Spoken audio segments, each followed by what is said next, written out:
Hello and welcome to Little Learners. In today's video I wanted to talk to you about something that is extremely common but can often go overlooked for quite some time: hearing impairment. Now that can sound very scary because often when people hear the term hearing impairment they think of just someone being completely deaf, and of course that is part of hearing impairment, but just one part. What I want to talk to you about today I suppose could be categorised more as a hearing difficulty, I suppose. Probably not the best term for it, but something that can go unnoticed and really needs to be addressed. So as a teacher, of course I'm not a doctor, but as a teacher I have come across a lot of children with hearing problems. Children come to the school and no one is any the wiser that this child has a hearing problem. Now I know what a lot of parents will say. They will say, well, my child can hear me when I talk to them, they respond, and so there's no problem. My child had a hearing test when they were born, like all babies do in the UK anyway, and it was fine. And that absolutely may be the case. But for some children, hearing impairment or slight hearing loss can happen a little bit later.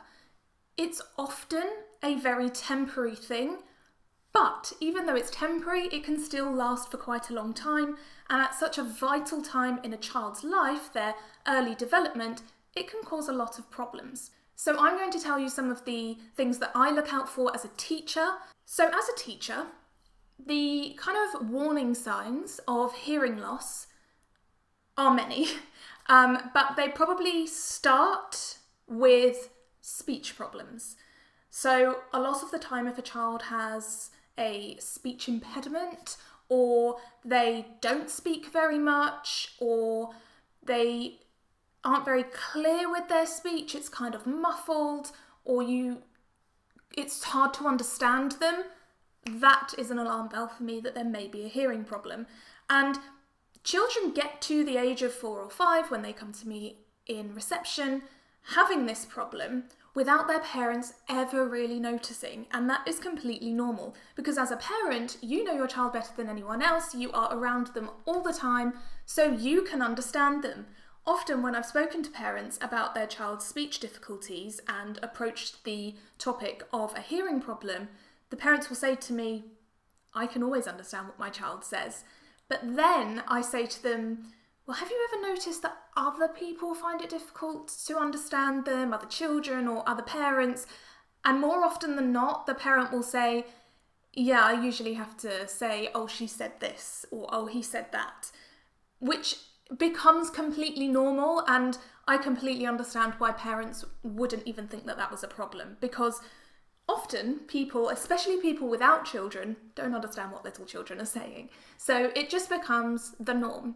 So when your child comes to school and they start interacting with a lot of other people and professionals like teachers who are trained to look out for these sort of things, it can come as a bit of a shock when this question is raised. So if a child isn't really speaking much, or if I notice that in their play with other children, they follow along with what the other children are saying and don't really contribute themselves, that can be a kind of sign that there might be some hearing problems there. Of course, it can be a sign for lots of other things as well, but hearing problems are so common that it's usually one of the first things that will come to my mind. It's so much more common than you might think. Another thing that I look out for hearing problems is behaviour.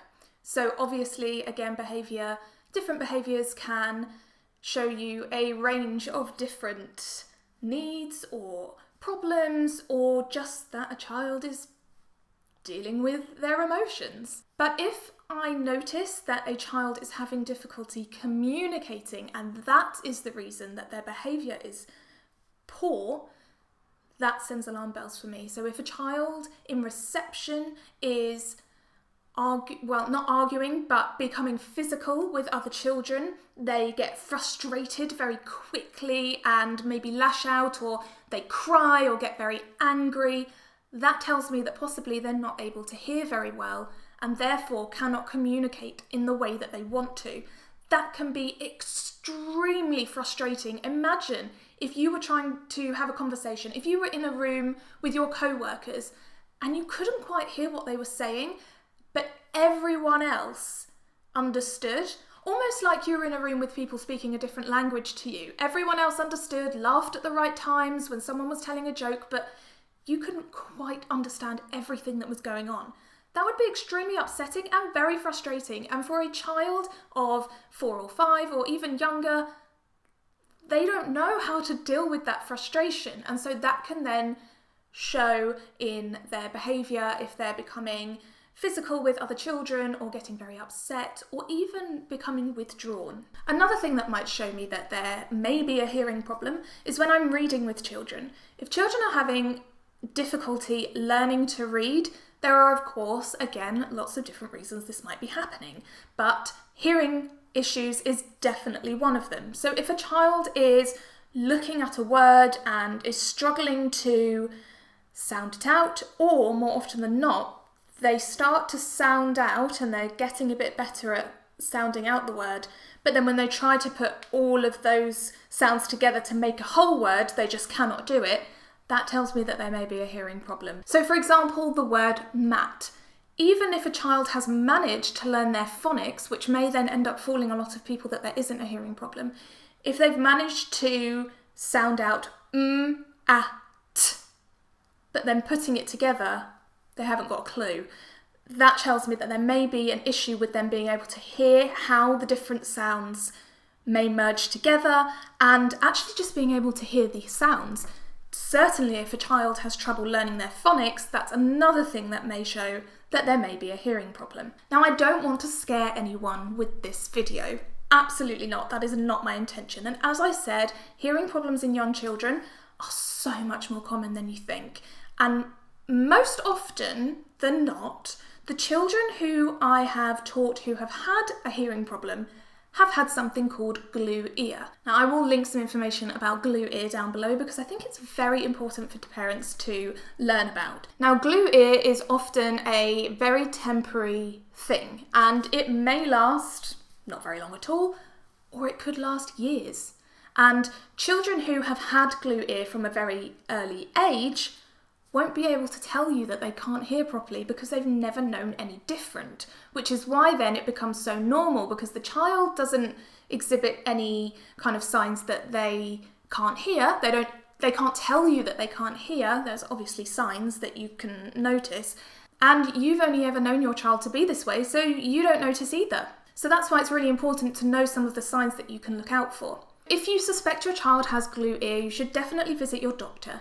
They may say that actually it's okay, it will resolve on its own. They may do a scan, and it may even be that the child ends up having grommets. So grommets are these kind of little tubes that they put in the ear to drain away some of the, well, hopefully all of the liquid that is by the eardrum. So once that is all drained away and the eardrum can repair itself, eventually the ear just naturally pushes the grommets out, and then hopefully the child can hear fine. Sometimes the grommets come out and the liquid returns and children need to have grommets again, but I don't think that is as common as it actually working. All I'm saying is that if you do think that your child may have a hearing problem, or you've noticed any of these signs that I've been talking about, do go and just chat to your doctor, even if it's just to have some peace of mind.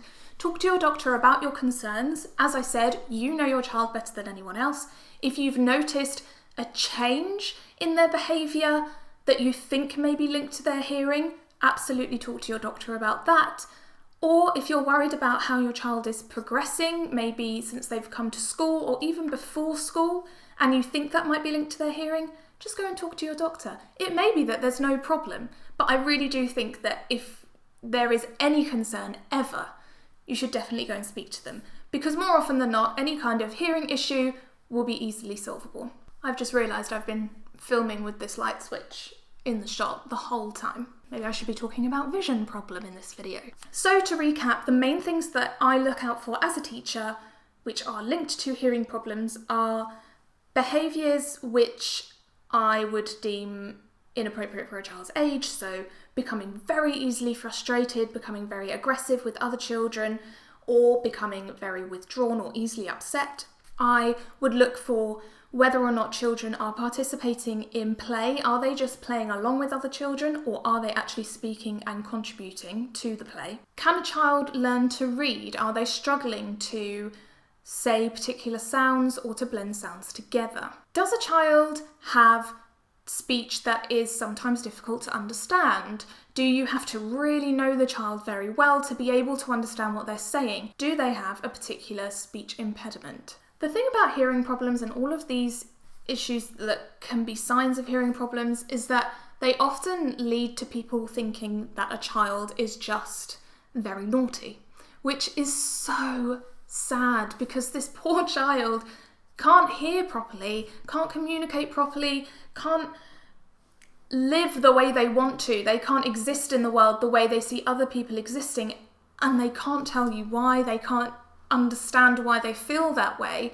And so of course they're going to lash out and not be able to handle their emotions very well, but then they just get labelled as naughty, which we all know, I hope, that a child is never just naughty. There's always some reasoning behind it. You're not just born naughty. So I hope this video has helped you. I've tried to raise some kind of things that I look for as a teacher that may signal that there's some kind of hearing problem with a child. If you have any experience with this, maybe your child is hearing impaired or has had a hearing impairment in the past, or you're a professional who deals with children like this every day, please comment below, as it's really important that we help each other, parents helping parents, and sharing their experiences. As I said before, I will link in the description anything that I think may be helpful for you if you want to learn a little bit more about hearing loss with children and how to identify it and what to do if you suspect your child may have a hearing problem. One thing that I really want to stress is that just because your child has a hearing test when they are born,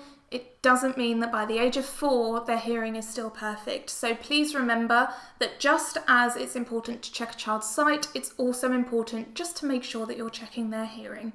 I also just want to stress that even if your child does turn out to have a hearing impairment, don't freak out, don't worry. Obviously it's much easier said than done because you're their parent and of course you're going to worry, but your child would have had that hearing impairment whether you knew about it or not. So now that you know, once you know, you can do everything that you need to do to support your child. If this is a temporary issue, you will be able to talk with your doctor about how to resolve it.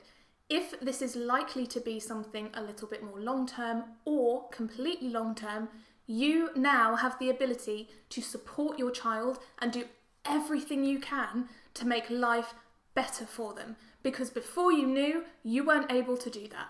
And if you know, you are able to support your child, and you will now have access to lots of different things you can do to support your child. I hope you found this video helpful. If you did, please give it a like because it really helps out the channel. And if you want to see more videos like this, do hit the subscribe button if you haven't already. Once you've hit the subscribe button, please also ring the bell because YouTube is terrible at telling you when I post a video, just like every other YouTuber. So I know you're bored of hearing it, but we all have to say it. Please hit that bell icon. Thank you so much for watching, and I will see you next time.